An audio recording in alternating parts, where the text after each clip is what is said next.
কর্মচারী বন্ধুরা, আমি শ্যামল কুমার মিত্র, সভাপতি, confederation of state government employees. আপনারা অধীর আগ্রহে অপেক্ষা করেছিলেন যে রাজ্য বাজেটে মাননীয় অর্থমন্ত্রী কি বাজেট প্রস্তাব পেশ করেন এবং আপনাদের জন্য কি থাকে। প্রথমেই সরকারকে ধন্যবাদ জানাবো যে চুক্তিভিত্তিক কর্মীদের জন্য কিছু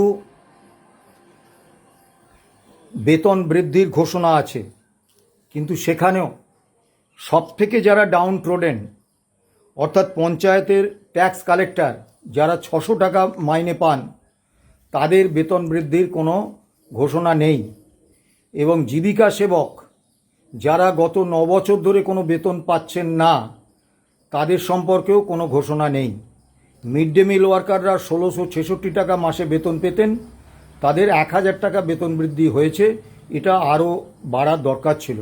আমি মাননীয় অর্থমন্ত্রীর কাছে আবেদন রাখব, দয়া করে এই পঞ্চায়েতের ট্যাক্স কালেক্টর এবং তাদের বেতন বৃদ্ধির একটা ঘোষণা করুন এবং মিড ডে মিল ওয়ার্কারদের 1000 টাকা নয়, অন্তত তাদের আর একটু বেশি বেতন তাদের দিন।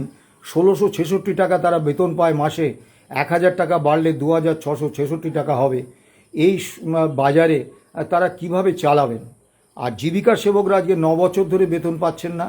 বহু পুরসভায়, বহু কর্পোরেশনে চুক্তিভিত্তিক কর্মীরা কেউ 8 মাস, কেউ 9 মাস, কেউ 1 বছর বেতন পাচ্ছেন না। তাদের বিষয়টাও একটু সহানুভূতির সঙ্গে দেখুন। চুক্তিভিত্তিক কর্মীদের যৎসামান্য হলেও কিছু দিয়েছেন, কিন্তু মাননীয় মুখ্যমন্ত্রী শুভেন্দু অধিকারীর যে প্রতিশ্রুতি ছিল যে সম কাজে সম বেতনের ভিত্তিতে 5.5 লক্ষাধিক চুক্তিভিত্তিক কর্মীর বেতন পুনর্নির্ধারণ করবেন, সেটা কিন্তু হলো না। আশা করব মাননীয় মুখ্যমন্ত্রী পরবর্তীকালে তার প্রতিশ্রুতি মতো সম কাজে সম বেতনের ভিত্তিতে এদের বেতন ভাতাটা পুনর্বিন্যাস করার একটা সিদ্ধান্ত ঘোষণা করবেন। 1 লক্ষ নতুন নিয়োগের ঘোষণা হয়েছে, আমরা স্বাগত জানাচ্ছি। কিন্তু গত 1 জুন মাননীয় মুখ্যমন্ত্রীকে যে কথা বলেছিলাম, আজ আবার সেই একই কথা বলছি। সরকারের নিয়ন্ত্রণে যদি কোনো নিয়োগ এজেন্সির দায়িত্ব থাকে, তাহলে গত 15 বছরের অভিজ্ঞতায় আমরা মর্মে উপলব্ধি করেছি যে সরকারের বকলমে শাসক দলের নিয়ন্ত্রণে চলে যায় সেই নিয়োগকারী সংস্থা, এবং সেই সরকারের নিয়ন্ত্রণে থাকা নিয়োগকারী সংস্থার মধ্যে যেসব নিয়োগ হয়, দ্বারা সেই নিয়োগ দুর্নীতিমূলক নিয়োগ, স্বজন পোষণ, রাজনৈতিক নিয়োগ এবং বেআইনি নিয়োগ হয়। তাহলে আমি নিজে মাননীয় মুখ্যমন্ত্রীকে সুনির্দিষ্টভাবে বলেছিলাম, বাম আমলে পিএসসি যেরকম সাংবিধানিক, স্বচ্ছ, নিরপেক্ষ, সরকারের নিয়ন্ত্রণমুক্ত পেশাদারী সংস্থা ছিল, তৃণমূল সরকার তাকে অর্থ দপ্তরের একটা শাখা অফিসে পরিণত করে তাকে পুরো তৃণমূলের পার্টি অফিস বানিয়েছিল।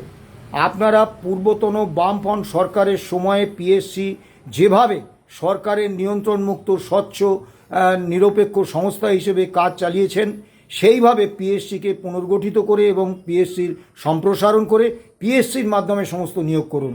আজকে মাননীয় অর্থমন্ত্রী বললেন ইউপিএসসির ধাঁচে একটা সংস্থা তৈরি করা হবে। এখন ইউপিএসসির ধাঁচেই হোক আর কোনো আন্তর্জাতিক সংস্থার ধাঁচেই হোক, সংস্থাটা যদি সরকারের নিয়ন্ত্রণে থাকে, তাহলে দুর্নীতিমূলক নিয়োগ, রাজনৈতিক নিয়োগ, স্বজন পোষণ, বেআইনি নিয়োগ হবেই, কেউ আটকাতে পারবে না।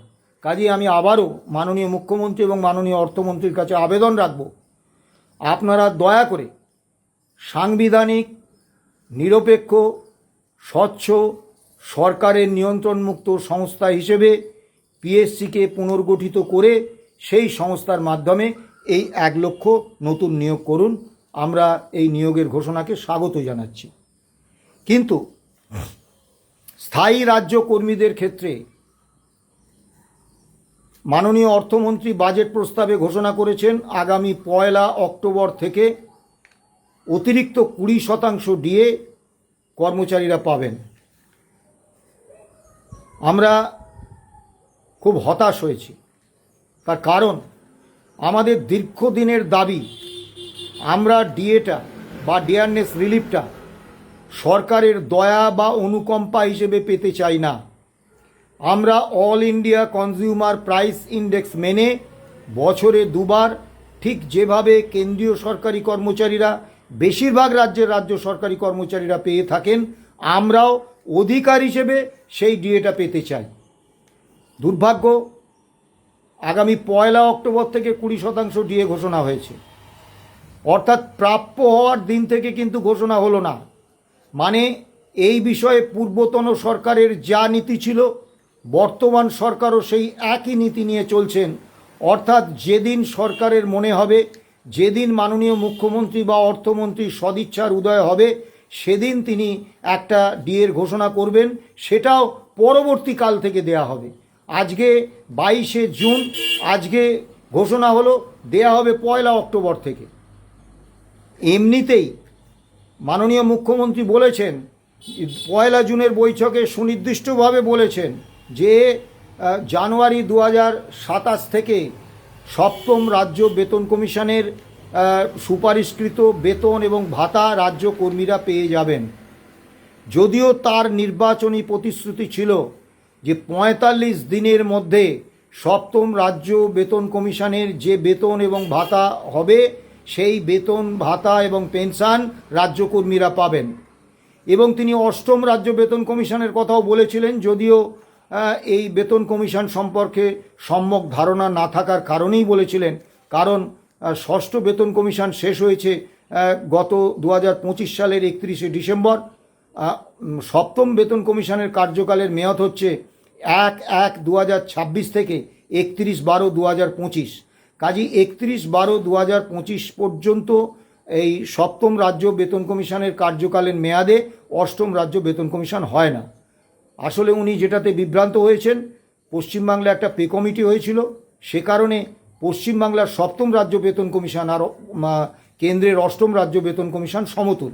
যাই হোক, সেই নির্বাচনী প্রতিশ্রুতি উনি রাখেননি, কিন্তু গত 1 জুন যে প্রতিশ্রুতি দিলেন যে জানুয়ারি 2027 থেকে 7ম রাজ্য বেতন কমিশনের সুপারিশ অনুসারে কর্মচারীরা বেতন, পেনশন এবং ভাতা পেয়ে যাবেন, সেইটা যদি উনি রাখেন, তাহলে তো এমনিতেই 42% ডিএ ওই ডিসেম্বর 2027-এর মধ্যে, ডিসেম্বর 2026-এর মধ্যে রাজ্য সরকার মিটিয়ে দিতে বাধ্য। এটা তো নতুন কিছু ব্যাপার নয়। আমি দেখলাম অভিনন্দনের বন্যায় সরকারকে ভাসিয়ে দিচ্ছেন এক শ্রেণীর নেতা। তাদেরকে আমি স্মরণ করিয়ে দিই, 1/1/2018 থেকে পূর্বতন সরকার 15% ডিএ দিয়েছিলেন 1 লপ্তে। তারপরে 1/1/19 থেকে 25% ডিএ দিয়েছিলেন 1 লপ্তে। কাজেই 20% ডিএর ঘোষণা নতুন কিছু নয়, বিরাট বড় অর্থাঙ্কেরও নয়। কিন্তু যে বিষয়টা দাঁড়ালো, এই 20% ডিএ যদি বা আরও কম যদি ডিএ দিতেন, কিন্তু সেটা প্রাপ্য হওয়ার দিন থেকে দিতেন all India consumer price index মেনে, তাহলে আমরা অবশ্যই সরকারকে স্বাগত জানাতাম, ধন্যবাদ জানাতাম। কিন্তু এটা যা হলো, অর্থাৎ রাজ্য সরকার প্রমাণ করে দিলেন যে তারা পূর্বতন সরকারের নীতি নিয়েই চলছেন। All India consumer price index মেনে ডিএ বা ডিয়ারনেস রিলিফ দেওয়ার কোনো ব্যবস্থার মধ্যে তারা যাচ্ছেন না।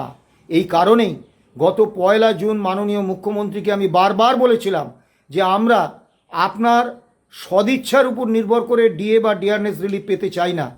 মহামান্য সুপ্রিম কোর্ট বলে দিয়েছেন DA is a legally enforceable right of the employees, এবং ডিএ মাপার এক এবং একমাত্র শর্ত হচ্ছে, সূচক হচ্ছে all India consumer price index. আপনি একটা ডিএ স্ট্যান্ডিং অর্ডার করুন, all India consumer price index মেনে বছরে 2বার ডিএ দেওয়ার একটা সরকারি আদেশনামা প্রকাশ করুন। উনি বলেছিলেন আগে 42% ডিএ ক্লিয়ার করি, তারপর ওসব নিয়ে ভাবব। অর্থাৎ যতদিন পর্যন্ত না পূর্বতন সরকারের নীতির বিপরীতে গিয়ে অধিকার হিসেবে all India consumer price index মেনে আমরা ডিএ পাচ্ছি, ততদিন পর্যন্ত রাজ্য কর্মীদের এই ডিএ বঞ্চনার কোনো অবসান হবে না। মনে রাখবেন, এই 42% ডিএতেই ডিএ শেষ নয়। এরপরে 27শে জানুয়ারি থেকে প্রতি 6 মাস অন্তর all India consumer price index অনুসারে কেন্দ্রীয় সরকারি কর্মচারীরা, অন্যান্য রাজ্যের কর্মচারীরা তারা ডিএ পেয়ে যাবেন। তাদের পেনশনাররা ডিয়ারনেস রিলিফ পেয়ে যাবেন। সেখানে যদি আমাদের একটা স্ট্যান্ডিং অর্ডার যদি না থাকে তাহলে, এবং যদি মুখ্যমন্ত্রীর সদিচ্ছার উপর আমাদের নির্ভর করতে হয়, ডিএ 42% কেন 420% বকেয়া হয়ে যেতে পারে। কাজেই আমরা এই বিষয়ে সরকারকে স্বাগত জানাতে পাচ্ছি না, মাননীয় অর্থমন্ত্রীকে স্বাগত জানাতে পাচ্ছি না, কারণ মাননীয় অর্থমন্ত্রী এবং মাননীয় মুখ্যমন্ত্রী সামগ্রিকভাবে সরকার all India consumer price index মেনে ডিএ দেওয়ার যে অধিকার সেটাকে অস্বীকার করলেন। আমরা অত্যন্ত আহত। দিনটা 1 অক্টোবর থেকে পাবেন। আরে পে কমিশন যদি জানুয়ারি 2027 থেকে সত্যি সত্যি তার বর্ধিত বেতন ভাতা আমরা পাই, যদি মুখ্যমন্ত্রী তার কথা রাখেন, তাহলে তো ডিসেম্বর 2026-এর মধ্যে এই 42% ডিএই ক্লিয়ার করে দিতে হবে রাজ্য সরকারকে। তাহলে নতুন কি দিলেন? কাজেই আমরা প্রাপ্য হওয়ার দিন থেকে বকেয়া সহ ডিএ না দেওয়ার এই যে সিদ্ধান্ত, এর আমরা বিরোধিতা করছি, সমালোচনা করছি এবং তীব্র নিন্দা করছি। দ্বিতীয় যে বিষয়টা, আমরা confederation of state government employees and others versus state of West Bengal and others, এই মামলার মূল মামলাকারী সংগঠন। গত 5ই ফেব্রুয়ারি মহামান্য সুপ্রিম কোর্ট রায় দিয়েছেন এবং সুনির্দিষ্টভাবে বলেছেন DA is a legally enforceable right of the employees. বলেছেন অল ইন্ডিয়া কনজিউমার প্রাইস ইন্ডেক্সই হচ্ছে একমাত্র সূচক, যে সূচকে ডিএ গণনা করতে হবে। দুর্ভাগ্যের বিষয়, পূর্বতন কর্মী বিদ্বেষী সরকার এই রায় কার্যকর করেননি। উল্টে এই রায়ের পার্সিয়াল কমপ্লায়েন্সের নামে একটা বহুমাত্রিক জটিলতা তৈরি করে দিয়েছেন এবং সেখানে ভয়ঙ্কর একটা প্রতারণার জায়গা তৈরি করে দিয়েছেন। কীরকম প্রতারণা? তারা পরিকল্পিতভাবে ভুল হিসেব করে, আমি এই বিষয়ে আগে বিস্তারিত বলেছি বিভিন্ন ভিডিওয়ে, আর বিস্তারিতভাবে বলছি না, যে তারা পরিকল্পনা করে ভুল হিসেব করে রাজ্য কর্মীদের যে প্রাপ্য তার মাত্র 43% দিয়েছেন, 57% কাটমানি হিসেবে কেটে নিয়েছেন। গত 1 জুনের বৈঠকে মাননীয় মুখ্যমন্ত্রীকে মাননীয় অর্থ সচিব প্রভাত মিশ্রের সামনে আমি সুনির্দিষ্টভাবে এই কথাটি অত্যন্ত স্পষ্টভাবে আমি বলেছি এবং কীভাবে মাননীয় প্রভাত মিশ্রের নেতৃত্বাধীন অর্থ দপ্তর আমাদের বঞ্চিত করেছে, প্রতারিত করেছে, সেই পুরো বিষয় আমরা তুলে ধরেছি। কিন্তু আজ পর্যন্ত অর্থ দপ্তর তার সংশোধন করেননি। আজকে 22শে জুন, আজও কলকাতার ব্যাঙ্কগুলি থেকে পেনশন নেন এমন যে রাজ্য সরকারি কর্মচারী পেনশনার, ওয়ার্ক চার্জ কর্মী, ডেলি রেটেড কর্মী এবং গ্র্যান্ট ইন হেডে যারা বেতন পান, শিক্ষক, শিক্ষাকর্মী, বোর্ড, কর্পোরেশন, পঞ্চায়েত, পুরসভা, আন্ডারটেকিংস, তাদের কর্মচারীরা বা পেনশনাররা 1 নয়া পয়সা বকেয়া ডিএ ওই রায় মেনে আজও পাননি। আমরা খুব আশা করেছিলাম, আমি অন্তত এই প্রত্যাশার মধ্যে ছিলাম, কারণ মাননীয় মুখ্যমন্ত্রী বলেছিলেন সরকার আপনাদের সঙ্গে আদালতে লড়াই করবে না, সরকার আপনাদের দাবি পূরণ করবে, কর্মী বান্ধব সরকার হিসেবেই সরকার কাজ করবে। কিন্তু দুর্ভাগ্যের বিষয়, আমি পুরো বাজেট বিবৃতিটা শুনলাম, কোথাও এই রোপা 2009-এর বকেয়া ডিএ সুপ্রিম কোর্টের রায় হিসেবে মিটিয়ে দেওয়ার জন্য যে অর্থ বরাদ্দের প্রয়োজন সেই অর্থ বরাদ্দ কিন্তু রাখা হয়নি। সুপ্রিম কোর্টে রাজ্য সরকার হিসেব দিয়েছিলেন যে ওই ডিএ মামলার রায় কার্যকর করতে 41,770 কোটি টাকা তাদের লাগবে। পূর্বতন সরকার পার্সিয়াল কমপ্লায়েন্সের নামে 6,600 কোটি টাকা খরচা করেছিলেন। মানে এখনও ওই রায় কার্যকর করতে গেলে 35,170 কোটি টাকার বরাদ্দ প্রয়োজন। এখন ওই রায় মানার জন্য, ওই রায় কার্যকর করার জন্য মাননীয় মুখ্যমন্ত্রী বা মাননীয় অর্থমন্ত্রী তাদের পকেট থেকে তো টাকা দেবেন না, টাকা তো আসবে রাজ্য বাজেট থেকে। সেই বাজেটে যদি এই বাবদ 35,170 কোটি টাকার সংস্থানই না থাকে, তাহলে কিভাবে রায় কার্যকর করতে যে খরচ, সেই খরচ রাজ্য সরকার করবেন? অর্থাৎ রাজ্য সরকার সিদ্ধান্ত নিয়েছেন আগামী 31শে মার্চ 2027 পর্যন্ত মহামান্য সুপ্রিম কোর্টের রায় মেনে বকেয়া ডিএ দেওয়ার কোনো পরিকল্পনা তাদের নেই। আপনারা আমার সমালোচনা করতেই পারেন, কিন্তু বাস্তব হচ্ছে বাজেটে সংস্থান না থাকলে কেউ ব্যক্তিগত পকেট থেকে টাকা দিয়ে ডিএ মামলার রায় কার্যকর করবেন না। বাজেটে এই 35,170 কোটি টাকার কোনো সংস্থান নেই। আমরা অত্যন্ত মর্মাহত।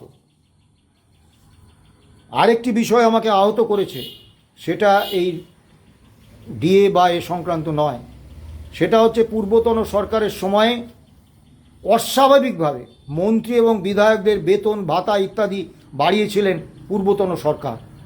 তখন বিরোধী দলনেতা শুভেন্দু অধিকারীর নেতৃত্বে বিজেপি বিধায়করা এর বিরুদ্ধে তীব্র প্রতিবাদ জানিয়েছিলেন। আমি আশা করেছিলাম নতুন সরকার ক্ষমতায় এসে যেদিন বাজেট পেশ করবেন, তারা এই বিধায়কদের এবং মন্ত্রীদের যেই অস্বাভাবিক উচ্চ বেতন যেটা মমতা বন্দ্যোপাধ্যায় করে গিয়েছিলেন সেইটা তারা কমিয়ে দেবেন। সে রাস্তায় কিন্তু তারা হাঁটেননি। অর্থাৎ পূর্বতন সরকারের সমালোচনা করা যায়, কিন্তু বাস্তবে পূর্বতন সরকারের কর্মসূচি মতো যে বর্ধিত বেতন এবং ভাতা বিপুল পরিমাণে, সেটা পকেটস্থ করায় কিন্তু বিজেপি বিধায়করা এবং মাননীয় মুখ্যমন্ত্রী অর্থমন্ত্রী তারা কিন্তু সহমত।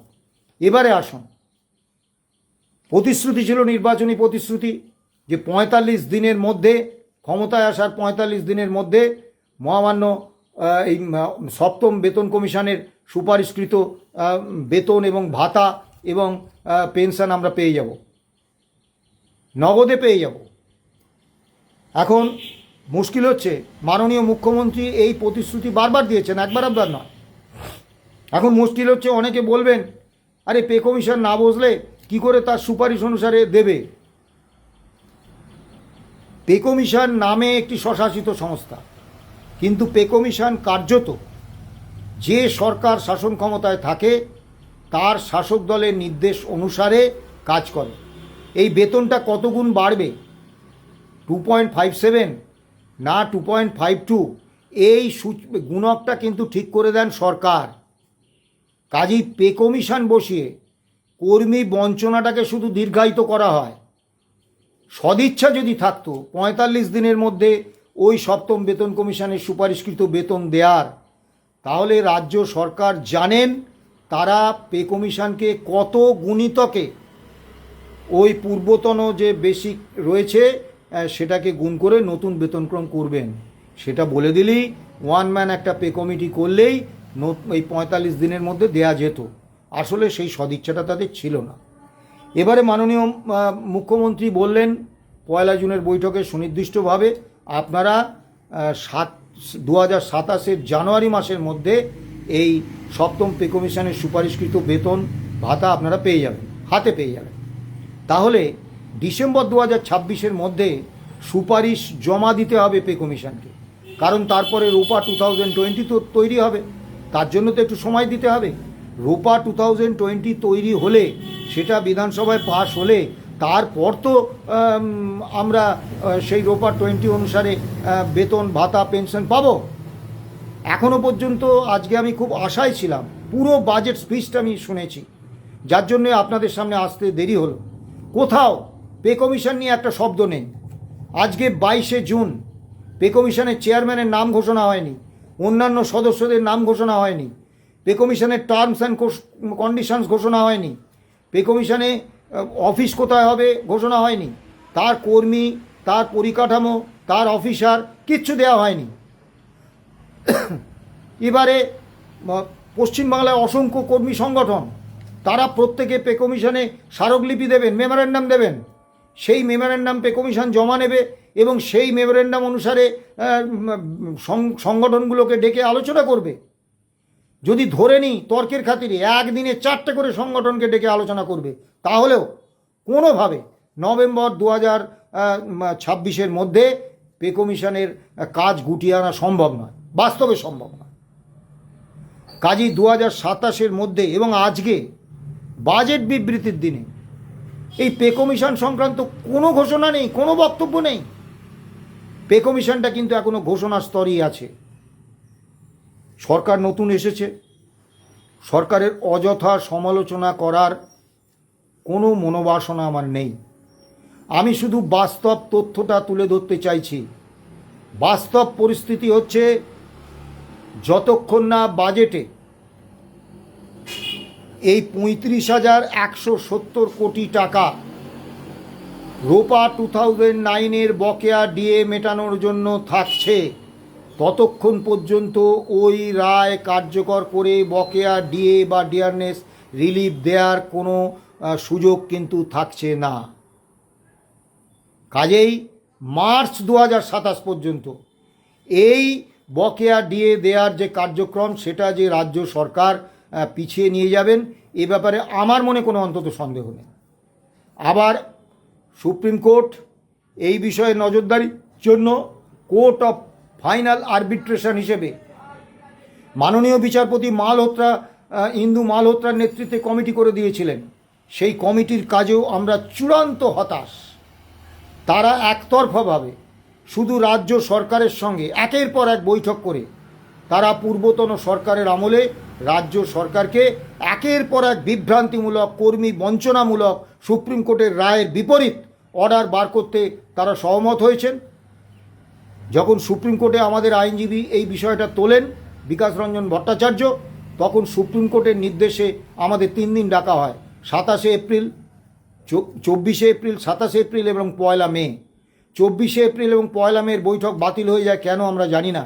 27 মের বৈঠকে ইন্দু মালহোত্রার ফুল বেঞ্চ ছিলেন না, মাত্র একজন সদস্য ছিলেন, তিনি হচ্ছেন ডেপুটি সিএজি।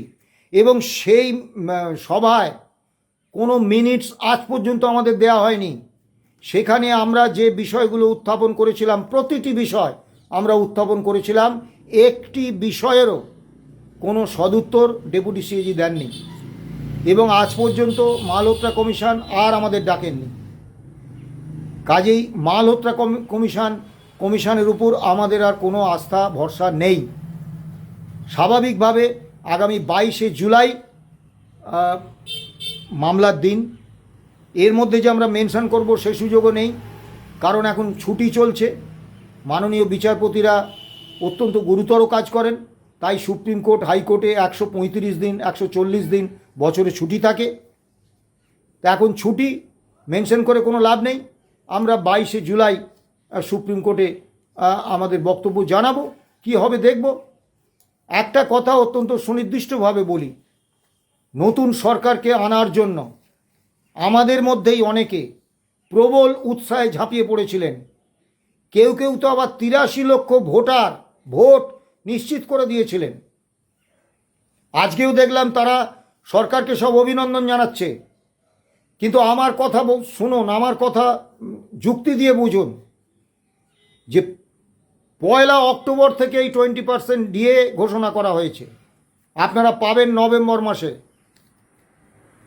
অর্থাৎ প্রাপ্য হওয়ার দিন থেকে সরকার প্রথম নির্দেশেই আপনাদের ডিএ কিন্তু দিল না, ডিয়ারনেস রিলিফ দিল না। অর্থাৎ সরকার প্রতিষ্ঠা করে দিল যে তারা all India consumer price index মেনে ডিএ দিতে আদৌ আগ্রহী নয়। এবার আপনারা বলুন, তাহলে পূর্বতন সরকারের কর্মী নীতির সঙ্গে বর্তমান সরকারের কর্মী নীতির কোথায় পার্থক্য? প্রাপ্য হওয়ার দিন থেকে তো দিলেন না। আবার যদি 1 জুন থেকে দিতেন তবু একরকম জানতাম যে হ্যাঁ ঠিক আছে। 1 অক্টোবর থেকে, আমি আবারও বলছি, পে কমিশনের রায় কার্যকর করতে গেলে 31 ডিসেম্বর 2026 মধ্যে 42% ডিএ রাজ্য সরকারকে ক্লিয়ার করে দিতেই হবে। আর 20% ডিএ এক লপ্তে ঘোষণা এই প্রথম হলো না। 1/1/86 থেকে 1/1 এর আগে পূর্বতন সরকারের আমলে আমরা দুবার, একবার 15%, একবার 25% ডিএ পেয়েছি। কাজেই এক লপ্তে 20% ডিএ দেওয়ার নজির এই প্রথম নয়। আমি কর্মীদের বলবো, এই 20% ডিএর এতে ঘোষণায় আপ্লুত না হয়ে গভীরভাবে ভেবে দেখুন সরকার আপনাদের ঠিক কোথায় নিয়ে যেতে চাইছে এবং সরকার আপনাদের সম্পর্কে কি ভাবছে। আসলে আমরা যে তিমিরে ছিলাম সেই তিমিরেই রয়ে গেলাম। বড় আশা করেছিলাম নতুন সরকার এসে, বিশেষত এই আশাটা করেছিলাম কারণ মাননীয় মুখ্যমন্ত্রী শুভেন্দু অধিকারী যখন বিরোধী দলনেতা ছিলেন তখন তিনি আমাদের মঞ্চে কখনো আসেননি। আমাদের confederation of state government employees মূল মামলাকারী সংগঠন হলেও তাকে কখনো অর্থ সাহায্য করেননি, কিন্তু একটি সংগঠনকে 65 লক্ষ টাকা অর্থ সাহায্য করেছেন, আইনজীবী ঠিক করে দিয়েছেন এবং একটি মঞ্চে গিয়ে বারবার ভাষণ দিয়েছেন, আমাদের কথা বলেছেন, ডিএর অধিকারের কথা বলেছেন। সেই কারণে মনের কোন গোপন কোণে যেন একটা আশা জেগেছিল যে অন্তত শুভেন্দু অধিকারী মুখ্যমন্ত্রী হলে এই 5ই ফেব্রুয়ারি দেয়া ডিএ মামলার রায়টা অন্তত কার্যকর করবেন। কিন্তু আজকে স্পষ্ট বুঝে গেলাম এই রায় কার্যকর করার জন্য বাজেটে কোনো বরাদ্দই রাখেননি মাননীয় অর্থমন্ত্রী। আমি এই কথাটা বহুবার বলেছি আমাদের সংগঠনের পক্ষ থেকে যে পে কমিশনের প্রশ্নেও দেখুন এখনও পে কমিশনের কিচ্ছু হলো না। তাহলে পে কমিশন কীভাবে নভেম্বর 2026-এর মধ্যে তার সুপারিশ দেবে? কিভাবে, কোন কৌশলে? শুধু ভোকাল টনিকে কিছু হয় না, তাকে তো এতগুলো সংগঠনের স্মারকলিপি নিতে হবে, তাদের সঙ্গে বসতে হবে, তাদের সঙ্গে আলোচনা করতে হবে। এত সোজা? আজও কিন্তু পে কমিশন নিয়ে একটা শব্দ মাননীয় অর্থমন্ত্রী বললেন না। আমি ব্যক্তিগতভাবে খুব হতাশ, কিন্তু ট্রেড ইউনিয়ন আন্দোলনে হতাশার কোনো জায়গা নেই। আমরা আগামী 22শে জুলাই মহামান্য সুপ্রিম কোর্টে অন্তত ডিএ মামলার প্রেক্ষিত এবং সুপ্রিম কোর্টের রায় না মানার বিষয়টা আমরা তুলে ধরব, কন্টেম্প পিটিশন মুভ করব, কি হবে জানি না। দুঃখ লাগছে সেই সংগঠনটির কথা ভেবে যারা মাননীয় মুখ্যমন্ত্রীর উপর অগাধ আস্থা রেখে মহামান্য সুপ্রিম কোর্টে মামলা পিছিয়ে দেওয়ার আবেদন করেছিলেন যে 1 জুন সুপ্রিম কোর্টের রায় কার্যকর করার জন্য মাননীয় মুখ্যমন্ত্রী আমাদের একেবারে সুনির্দিষ্ট কার্যক্রম শুরু করার সুখবরটা দেবেন। তারা মামলা পিছিয়ে দেওয়ার আবেদন করলেন। তা আগামী 26 তারিখ তাদের গিয়ে কিন্তু এই সরকারের বিরুদ্ধে রায় কার্যকর করার দাবিতে সুপ্রিম কোর্টে তাদের আইনজীবীদের কিন্তু মুখ খুলতে হবে। আমি আপনাদের বলবো, কোনো সরকার বন্ধু হয় না। দীর্ঘ 34 বছর আগে যে একটা তত্ত্ব খাড়া করা হয়েছিল বন্ধু সরকারের তত্ত্ব, এই সরকারকে চোখের মণির মতো রক্ষা করতে হবে।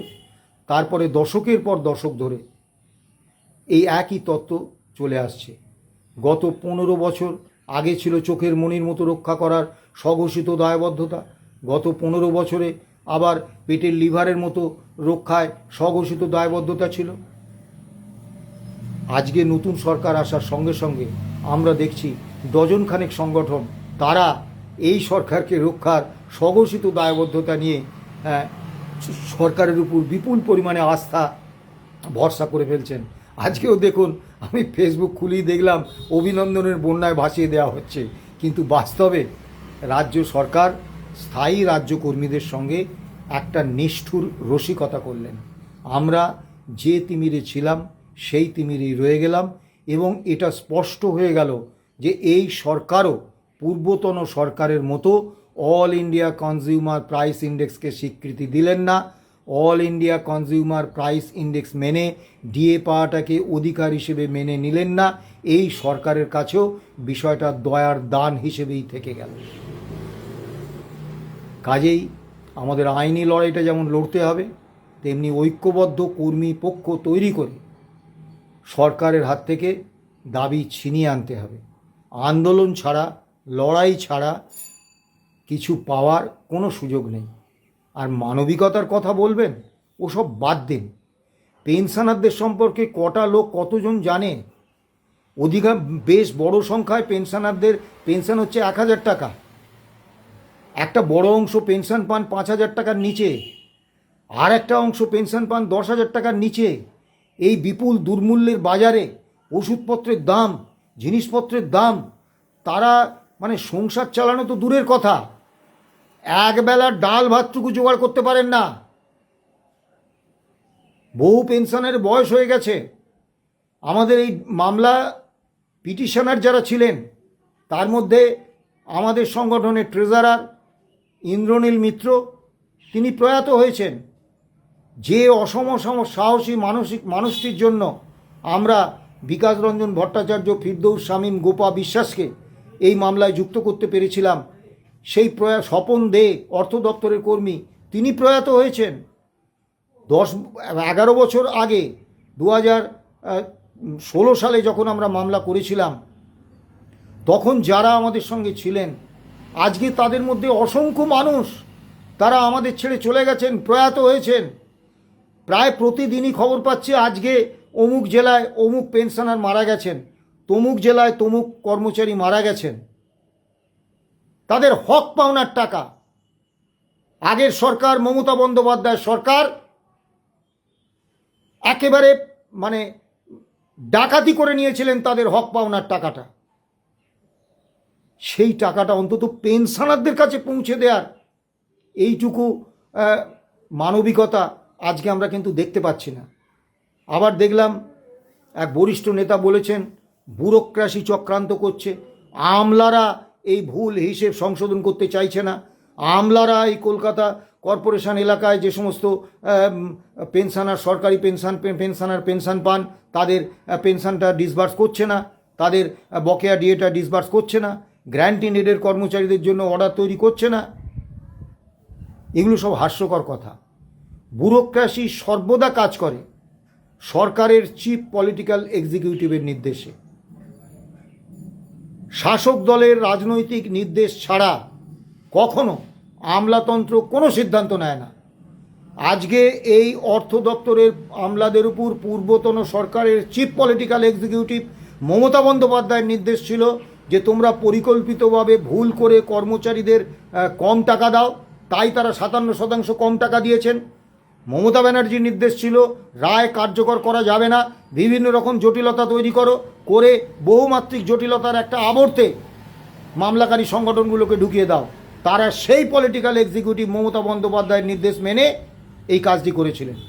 আবার নতুন যিনি চিফ পলিটিক্যাল এক্সিকিউটিভ হয়েছেন, তিনি যদি সুনির্দিষ্টভাবে অর্থ দপ্তরের আধিকারিকদের নির্দেশ দিতেন, তাহলে আজকে এই কলকাতার ব্যাংক থেকে পেনশন নেওয়া পেনশনাররা বা গ্র্যান্ট ইন এডের কর্মীরা বা ওয়ার্ক চার্জ কর্মীরা বা ডেলিগেটেড কর্মীরা আজও 1 পয়সা না পাওয়ার যন্ত্রণা আজও তাদের সহ্য করতে হতো না। কাজেই ব্যুরোক্রেসি নয়, পলিটিক্যাল এক্সিকিউটিভ তারাই সিদ্ধান্ত নেন এবং তারা এই মামলার রায় কার্যকর করতে তাদের সদিচ্ছা নেই, এই কারণেই কার্যকর হচ্ছে না। অযথা রাজনৈতিক নেতাদের গৌরবায়ন করে কোনো লাভ নেই।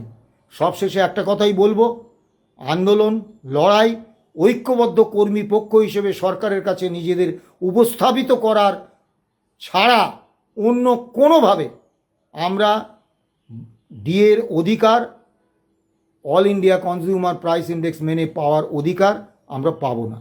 কাজেই এই প্রস্তুতি যদি আপনারা নিতে পারেন, এই আন্দোলনে যদি আপনারা নামতে পারেন এবং ঐক্যবদ্ধ কর্মী পক্ষ হিসেবে সরকারকে যদি আপনারা এই